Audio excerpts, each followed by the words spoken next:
Bonjour à toutes et à tous, nous revoici pour une interview d'un praticien en soft skills qui fait un super travail dans ce domaine-là. Donc, il s'agit de Asdin El Adouchi, qui est le cofondateur de l'association TESLab, qui est une association qui permet d'identifier les super skills des personnes, des jeunes de quartier, justement. Mais je vais te laisser te présenter un peu plus. Donc, bonjour Asdin. Bonjour Jérôme. Écoute, merci pour cette invitation. Bon, en quelques mots, mais je pense que je te laisserai me poser des questions. Mais en tout cas, je suis super heureux, hein, je suis super heureux d'être là avec toi. Donc, en quelques mots, donc, je m'appelle Asdine, je suis papa de trois enfants. Et, euh, Effectivement, je suis le cofondateur de l'association, donc la start-up sociale qui s'appelle TESLab. Donc, TESLab, c'est d'abord un acronyme, hein, c'est transmettre l'excellence à travers les super skills. Donc, je définirai ce que c'est que les super skills. Et lab, c'est pour la dimension ingénierie pédagogique, parce qu'on cherche tout le temps à innover dans nos pédagogies et à les adapter au maximum à nos publics pour que le contenu soit transmis efficacement. Et le point juste, hein, il ne faut pas confondre TESLab avec la petite structure là, qui s'appelle Tesla, le petit machin là. Justement, ce que j'allais Souvent, dire. on nous Est-ce que c'est confond, je ne sais pas voulu pourquoi.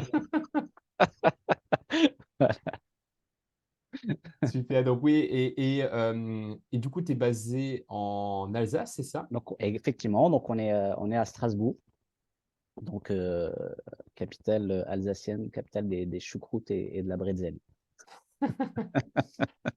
Et bah, ça fait super plaisir que tu sois là aujourd'hui pour cette interview parce qu'au-delà de cette activité associative dont on verra un peu plus, parce que justement, dans les super skills, il y a aussi les soft skills.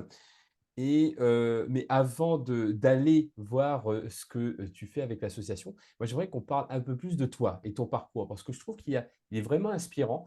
À la fois, tu as une expérience de vie et en plus une expérience d'entrepreneur. Et j'aimerais que tu défies un petit peu tu tiens un peu le fil de ton histoire qui t'a amené à là où tu en es aujourd'hui. Euh, Bah déjà, merci de le trouver intéressant. Si je tirais le fil de l'histoire et pour le mettre en cohérence un peu avec les soft skills, hein, j'aime beaucoup d'ailleurs la définition que tu redonnes quand tu parles de compétences humaines. Je crois que tu es l'un des rares à les nommer comme ça. Je dirais déjà, mon histoire, elle prend racine en Afrique, au Maroc, où je suis né. Et je suis arrivé en France à l'âge de 4 ans, donc à la suite d'une immigration économique. Donc, je suis un enfant d'ouvrier et qui a évolué dans ce qu'on appelle les quartiers populaires en France. euh, à une époque où la question de l'école publique était encore efficace. Je dis ça malheureusement parce elle est de moins en moins. Et l'une des premières soft skills qui m'est apparue, c'est vraiment l'amour de l'apprentissage et la curiosité. C'est-à-dire, j'ai mes premiers souvenirs où j'étais déjà très intéressé par la lecture, alors que dans mon environnement familial, il n'y avait pas forcément des grands lecteurs. Moi, aussi loin que je me souvienne, j'ai toujours lu et de manière toujours très, très éclectique. Et vraiment, ça, c'est une des premières, si je devais faire une chronologie des soft skills, c'est l'une des premières soft skills, vraiment, l'amour de l'apprentissage, la curiosité, et qui a été nourrie par des profs incroyables, hein, des hussards, ce qu'on appelait les hussards de la République, et d'un très, très haut niveau. Et euh, Maintenant, ça ne suffit pas nécessairement parce qu'il faut quand même un travail en dehors et un accompagnement en dehors des heures de cours, ce que je n'avais pas forcément. Et du coup, ma scolarité, j'ai une scolarité jusqu'au bac où en fait, je me contentais de mes acquis. J'ai obtenu le bac sur mes acquis. Et puis, quand je suis arrivé à la fac, là était une question importante parce elle est en lien avec mon engagement d'aujourd'hui. On se rend compte qu'à la fac, il y a des codes, euh, pas seulement des codes liés à, à, à l'apprentissage pur et dur, mais des codes, hein, des mots de passe qui permettent en fait de connaître son environnement et permettre de passer des étapes. Ce que je n'avais pas, notamment sur les questions d'autonomie, sur les questions d'orientation. C'est autant d'éléments que je n'avais pas qui m'ont en fait, qui ont été un des premiers échecs. Donc la fac a été un échec. Et je me suis replié sur ce qu'on appelle un BTS. Et là, on retrouvait un peu le cadre du lycée. Là, ça a été plutôt une réussite puisque j'étais major de promo. Et ce BTS-là, c'était un BTS force de vente. Et c'est là aussi, j'ai été confronté à la découverte d'autres soft skills puisque je me suis littéralement éclaté dans ce domaine. C'est là que j'ai découvert que j'avais une intelligence émotionnelle, une intelligence relationnelle, une endurance aussi. Voilà, pour donner un des exemples, alors que j'étais encore en stage, euh, il y avait il y avait des concours de vente et les vendeurs confirmés étaient à deux ventes jour. Et moi, en stage, premier jour de stage, j'arrive et je fais 7 ventes jour. Donc là, je suis à Jérôme, j'ai eu le coup de fil du directeur en me demandant qu'est-ce que je fais après.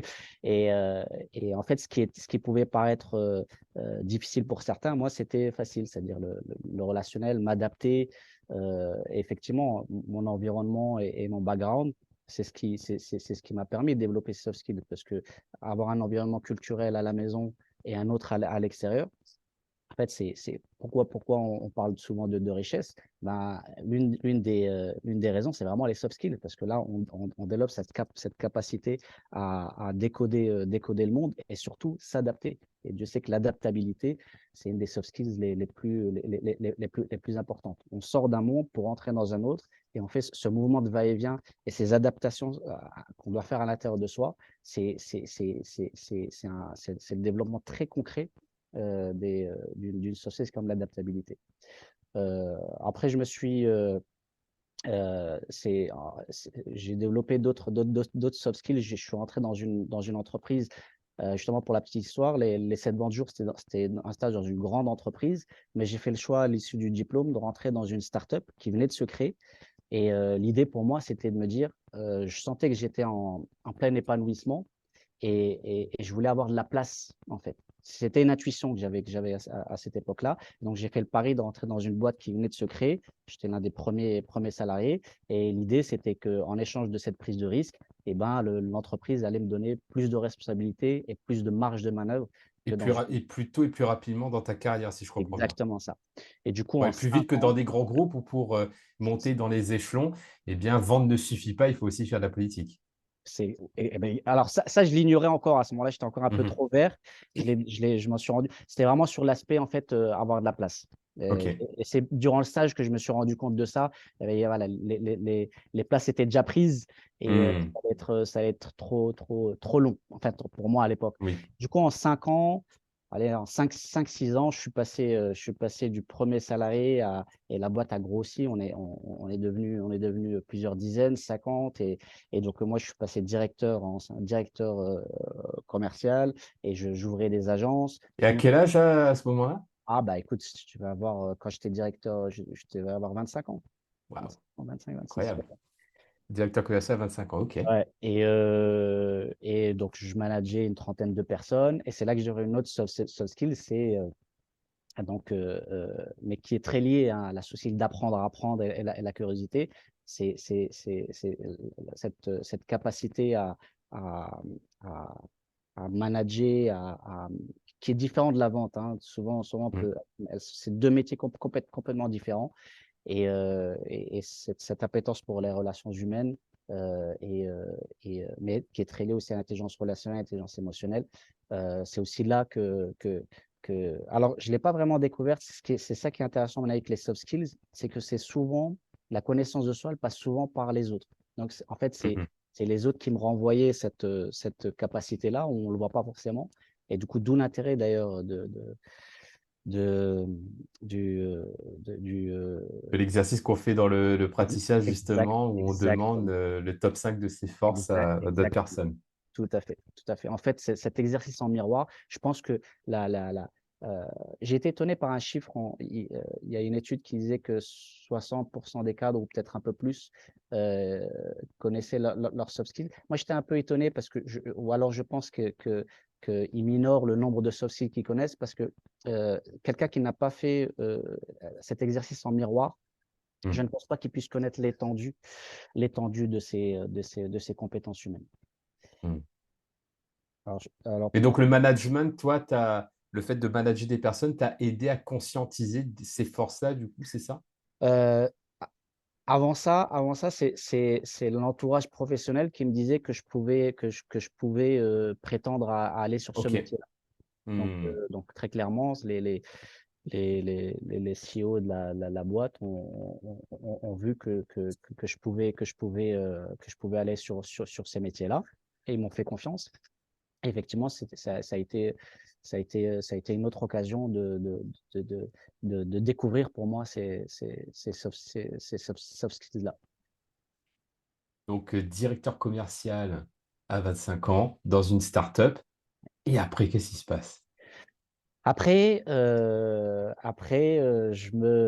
me réveille, un matin, pratiquement, allez, littéralement, mais c'est là où je me c'est ça partait de plusieurs mois avant, où, je me rends compte, j'ai plus aucune énergie, j'ai plus aucune, j'ai plus aucun appétit pour ce que je fais, alors que j'étais, voilà, j'étais typiquement le jeune cadre dynamique qui partait à 7 heures du matin, qui revenait à 21 heures. Donc à l'époque, c'était à Paris.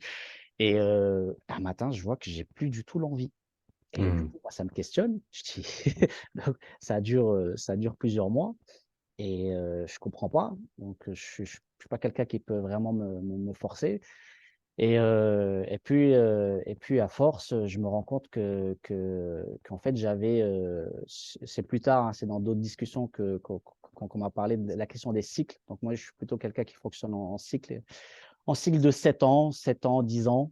Mhm. Et là, je sentais que j'étais au bout de quelque chose. Donc je savais que je voulais plus faire ce que j'étais en train de faire, mais je savais pas ce que je voulais faire. Et alors je te la fais courte, mais ça a été une grande occasion pour moi de remise en question, notamment sur la question du sens. Une question très profonde, hein, du sens, mais ça, c'est d'autres questionnements. Mais par contre, donc ce que j'ai fait, c'est que j'ai décidé d'arrêter ce que je faisais et de reprendre des études. Donc, c'était un moyen pour moi de pas me replonger tout de suite dans autre chose et aussi d'aller vers un peu une frustration. Mais avant de reprendre des études, j'avais fait un bilan de compétences.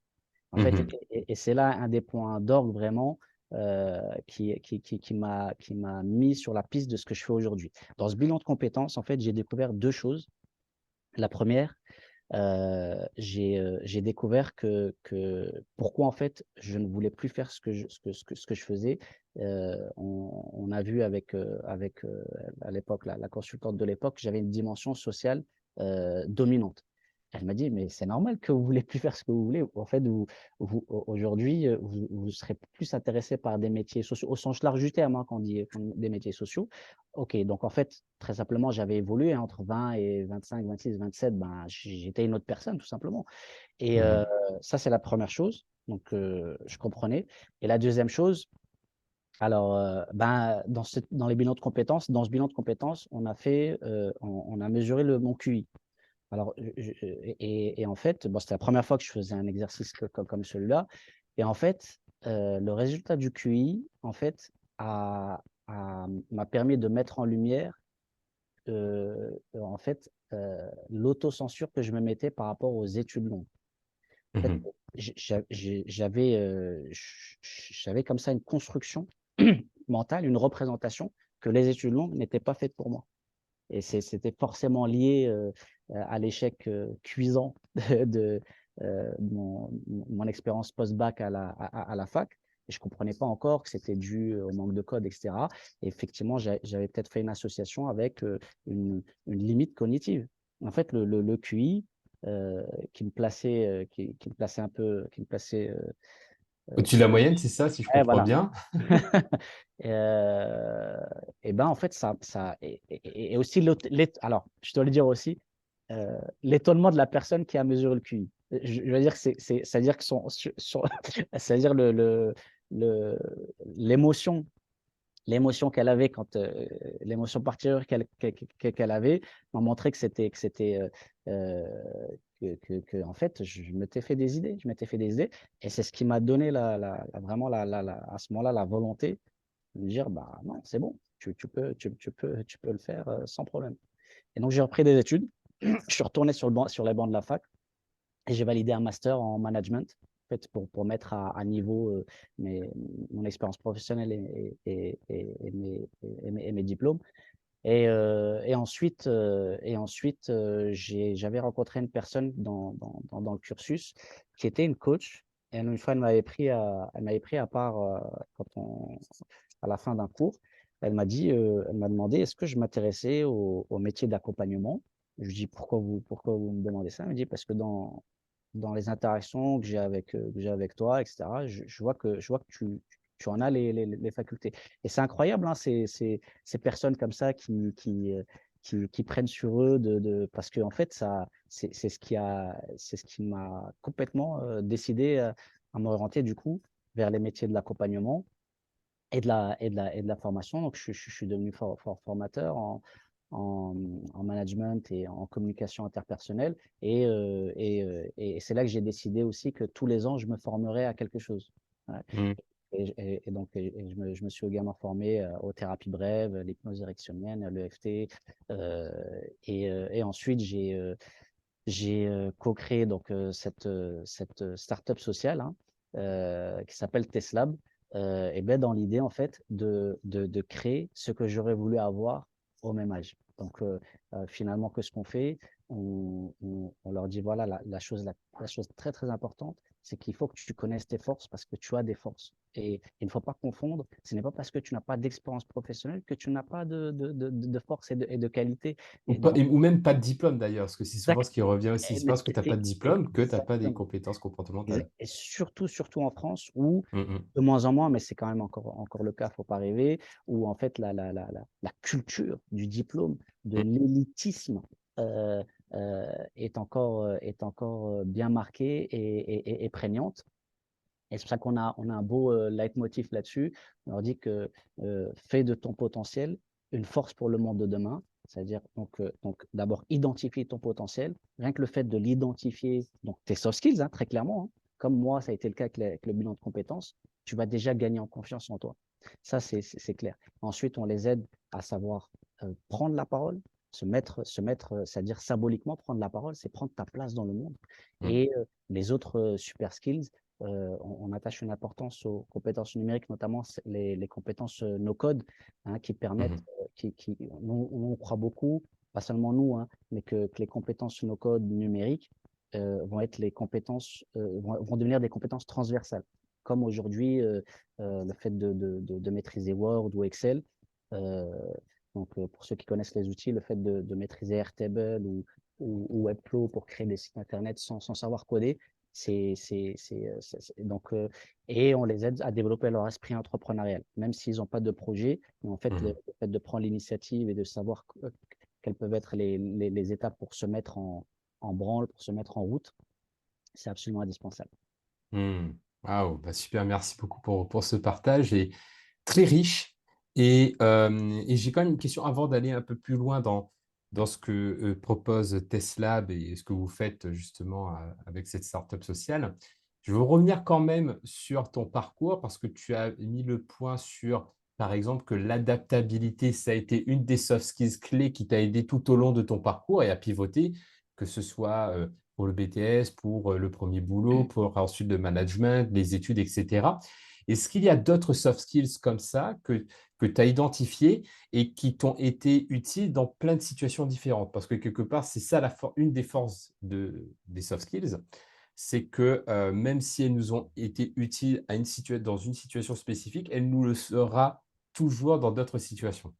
Mais complètement, hein, complètement. Et c'est pour ça que je dirais, je dirais, avant de développer, c'est absolument indispensable, vraiment. S'il devait y avoir, des cours obligatoires à ajouter à l'école, ça serait vraiment ce cours-là. Il y en a d'autres, hein, mais connaître tes soft skills parce que c'est tellement une base importante, qui nous suit toute notre vie et sur lequel on peut s'appuyer. Ne pas le connaître, c'est pratiquement, pour pas être, pour pas exagérer, un crime. Non, mais vraiment. Par exemple, là, tu sais, quand on a fait l'exercice ensemble, pour le praticien, je me suis rendu compte, en fait, que finalement, quel que soit, c'est vrai que mon parcours, il peut paraître divers, mais par contre, le dénominateur commun, c'est les soft skills sur lesquels il repose. Tu vois? Par exemple, l'endurance. En fait, Mhm. l'endurance, si on me l'avait dit plus tôt, après, avec les si on peut il ne s'agit pas de l'endurance, en fait, c'est un dénominateur commun de ce que j'ai fait. Parce que par exemple, pour rester à flot, quand tu viens d'un quartier populaire et vouloir rester à flot dans tes études ou ne serait-ce que positiver, il faut de l'endurance. Il faut de l'endurance parce qu'en fait, il y a un peu plus d'handicap, on va dire, que peut-être pour d'autres. L'endurance dans la vente. La vente, par exemple, c'est une des soft skills pour moi qui était ensuite recruteur et, euh, et, euh, et qui manageait. C'est une des premières choses que je regardais parce que même si quelqu'un ne maîtrise pas la technique, on peut la transférer très facilement. C'est un entretien de vente en 7 étapes, etc. Par contre, quelqu'un qui n'a pas l'endurance dans la vente, il ne pourra pas faire ce métier. S'il ne le développe pas. L'endurance dans la reprise d'études. J'ai repris les études, c'est-à-dire j'étais déjà, voilà, j'étais un cadre qui s'est retrouvé avec des étudiants, avec tout. Mais moi, c'était un kiff, hein, mais se remettre, voilà, faire. Bah, quelque part, là, c'est au-delà de l'endurance, il y a Ouais, aussi une forme d'humilité. C'est-à-dire que, en fait, c'est pas parce qu'on a atteint un ouais, certain statut que je pense que ça rejoint aussi cette notion d'adaptabilité. C'est de se dire, bah, on s'adapte au milieu où on est, on n'est pas forcément au-dessus ou en dessous, en fait. ouais. Tu sais, moi, alors, c'est pas pour faire de la fausse modestie, mais je pense que c'est plutôt la soft skills, l'amour de l'apprentissage. Tu vois? OK. En fait, j'aime tellement apprendre et transmettre aussi, hein. C'est-à-dire quand j'apprends, j'ai toujours dans l'idée, ça c'est fou puisque je me suis regardé le faire quand j'ai fait ton exercice, l'amour de l'apprentissage en fait, il y a toujours en moi l'idée: «OK, ah, qu'est-ce que je peux en faire? Comment je peux le transmettre? Est-ce que ça c'est transmissible? À qui? Comment?» Mais sans que j'y réfléchisse, c'est là que l'amour de en fait, quand tu aimes tellement, apprendre et en fait, tu vois même plus, ou tu les vois moins en tout cas, ça minore un peu, les à côté, un peu plus négatifs, hein. On dit que l'amour rend aveugle C'est vrai. et donc l'amour de l'apprentissage, heu, après il y a l'intelligence, relationnelle et émotionnelle qui me permet l'adaptabilité. Finalement, l'adaptabilité, ça serait un peu une soft skills, une méta soft skills, Mmh. qui est possible, parce qu'il y a l'intelligence relationnelle, l'intelligence émotionnelle, donc forcément l'écoute active, l'observation, toutes ces, L'autorégulation par rapport au l'autorégulation, la stress, gestion des etc. émotions, Mmh. exactement et tout ça en fait est présent sous-bassement, qui est le dénominateur commun de tout ce que j'ai pu faire et qui est absolument indispensable.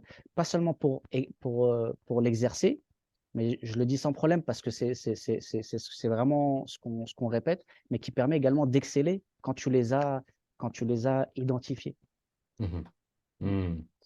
Et d'ailleurs, quand tu parles de l'amour d'apprendre, c'est penser à un des principes fondamentaux du zen japonais qui est l'esprit du débutant. Et moi, c'est quelque chose que j'aime bien vivre. Par exemple, quand j'essaye un nouvel art martial, même si j'ai Ouais, pu atteindre un certain niveau dans d'autres, ouais, le fait de se mettre dans un nouveau, on remet la ceinture blanche, on repart de zéro, c'est un côté aussi rafraîchissant Au début, ouais, je trouvais que c'était, ouais, c'est même pas, oui, comme tu dis, je comprends oui, il y a la notion d'humilité de pas se mettre au-dessus, mais je trouve ça hyper rafraîchissant, en fait. c'est Se ça, dire, bah bah oui, voilà, je rapprends, je recommence. exactement. Et tu sais, comme toi, toi et moi, on est aussi on est aussi dans la formation. On avoue que c'est agréable de se remettre aussi en position Ouais, de c'est n'est-ce clair. pas? Et en fait, Ouais. nous c'est ça. Ouais, tu as beaucoup moins le stress de quand tu formes et cetera, donc ouais, c'est Mmh. Yes, merci pour ce partage. Donc, parce que en fait, on se rend compte que les soft skills, c'est à la fois notre parcours qui nous amène à les développer, c'est à la fois des appétences que l'on a dès le départ. Ce que tu disais, toi, depuis tout petit, tu as l'appétence de l'apprentissage et tu as le fait de l'avoir identifié, tu as réussi à miser là-dessus, ce qui était devenu plus simple pour toi parce que c'était naturel. ouais. Et, et en même temps, c'est bah, ces compétences-là que tu développes qui t'aident dans le reste de ton parcours. Et maintenant, c'est ce que tu transmets aussi avec TestLab pour montrer que, en fait, quel que soit là d'où l'on vient, où l'on a grandi, notre environnement, etc., c'est possible, en fait, si je comprends bien. Ouais, exactement. Tu sais, sur ce dernier point que tu as soulevé, pour aller plus loin, nous, notre discours, en fait, il est double. Le 1er discours, c'est de dire que, d'un point de vue individuel, je ne peux pas dire à une personne, tu sais, voilà, tous les problèmes, tous les handicaps, oh là là, ça va pas être possible. C'est impossible. Du point de vue individuel, je ne peux que lui dire, bien sûr, c'est possible, c'est faisable.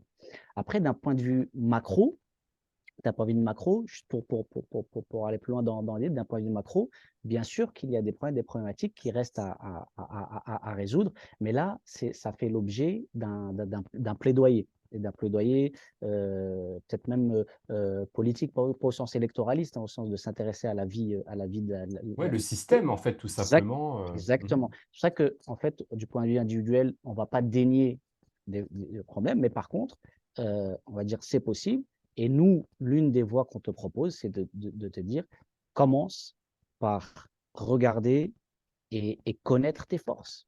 C'est c'est c'est juste indispensable. Ça te servira, on te le garantit. Voilà, et plus tôt tu le fais, et tu sais, c'est incroyable parce que là aussi, tu sais, quand j'avais fait le bilan de compétences, j'avais 26, 27 ans.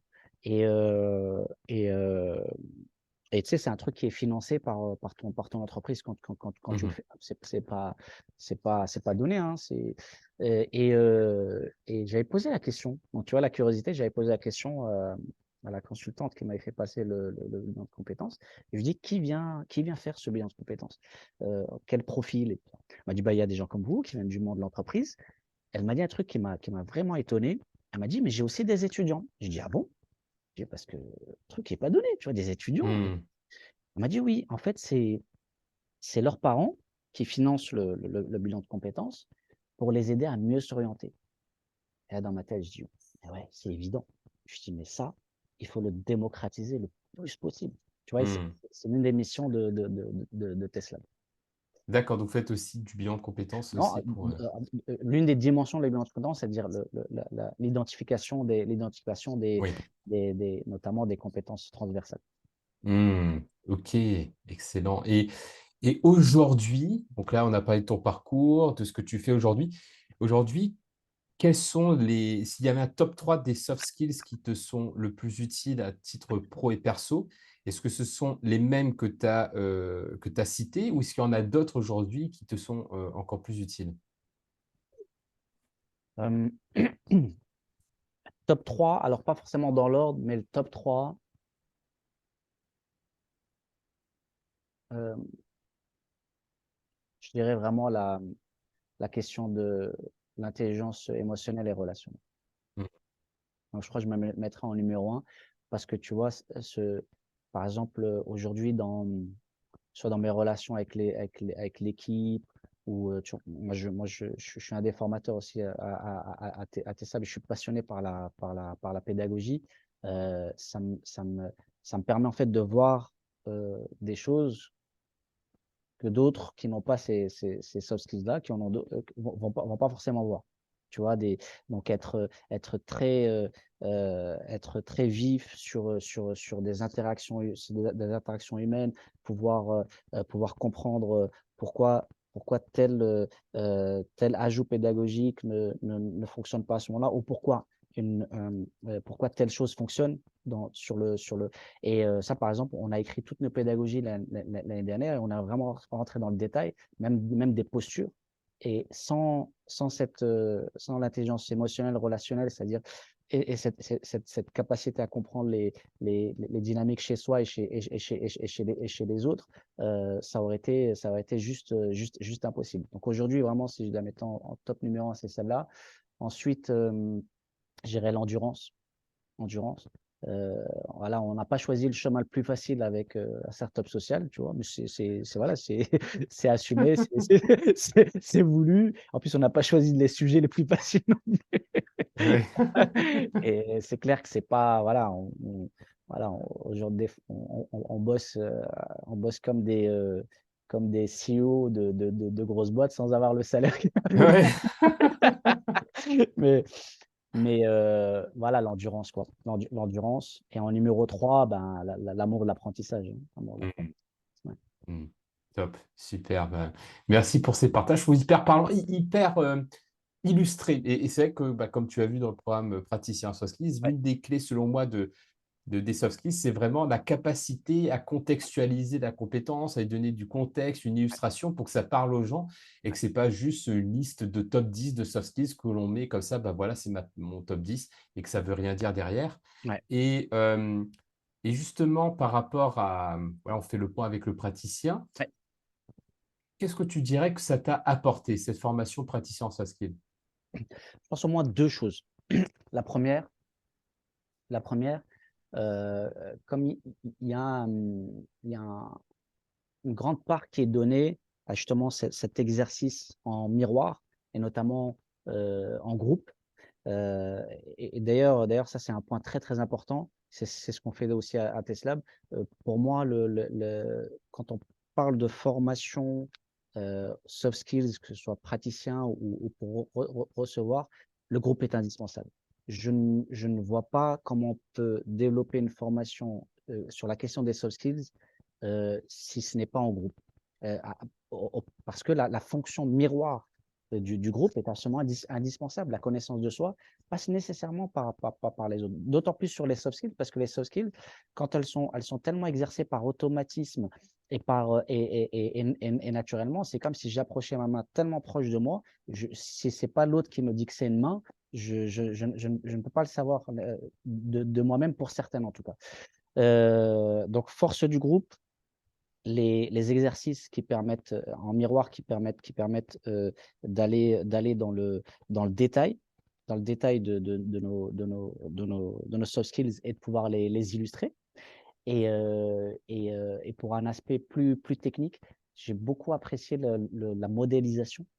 Hmm. Donc, j'en connaissais le terme, mais je l'avais jamais mis en pratique, en exercice. Et déjà, moi, j'ai découvert qui je modélisais. Je ne l'avais pas forcément de manière consciente, en fait.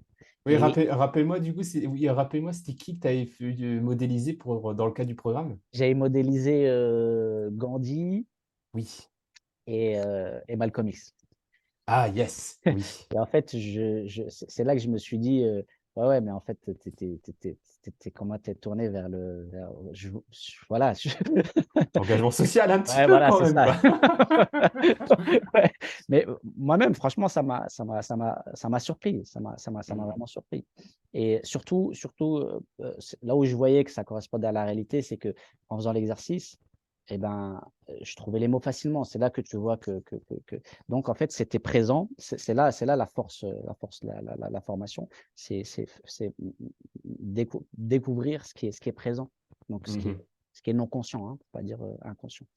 Et l'autre point, je dois le dire aussi, et ça, c'est pas du tout par flagornerie, d'ailleurs, je te l'ai dit plusieurs fois en off, eh ben, c'est la relation avec toi et Morgane aussi. Moi, ce que j'apprécie avant tout, et aussi en miroir ce que je n'apprécie pas. Mais ce que j'apprécie, dans une formation, c'est la relation humaine. Donc là, et que, et que les valeurs qui sont affichées par les formateurs soient alignées avec ce qu'on va découvrir en réel. Et ça a été vraiment, vraiment le cas. Par exemple, toi, et Morgane, pareil, hein, euh, c'est intéressant que vous retrouviez sur les mêmes, sur ces mêmes caractéristiques. C'est vraiment cette simplicité euh, combinée à de l'excellence, tu vois. Parce que quelquefois, certaines personnes qui peuvent poursuivre l'excellence peuvent tomber dans le piège de l'arrogance. Et tu vois, toi, pas du tout. Morgane également. Moi, il faut savoir, tu sais, moi, je clôture un master en psychologie du travail et un exercice de mémoire, donc c'est sur les soft skills. Et effectivement, parmi les références que c'est, tu étais dedans. C'est-à-dire que moi, j'ai considéré avant la formation que tu faisais partie des plus grands experts francophones sur cette question-là.